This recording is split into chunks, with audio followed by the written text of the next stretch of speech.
بے شک اللہ جسے چاہتا ہے بے حساب رزق دیتا ہے۔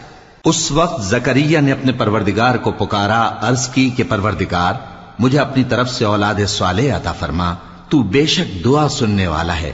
چنانچہ وہ ابھی عبادت گاہ میں کھڑے نماز ہی پڑھ رہے تھے کہ فرشتوں نے آواز دی کہ زکریا اللہ تمہیں یحییٰ کی بشارت دیتا ہے، جو کلمۃ اللہ یعنی عیسیٰ کی تصدیق کریں گے اور سردار ہوں گے اور عورتوں سے رغبت نہ رکھنے والے اور ایک پیغمبر یعنی نیکوکاروں میں ہوں گے۔ زکریا نے کہا، اے پروردگار میرے ہاں لڑکا کیوں کر پیدا ہوگا کہ میں تو بڈھا ہو گیا ہوں اور میری بیوی بانجھ ہے۔ فرمایا اسی طرح اللہ جو چاہتا ہے کرتا ہے۔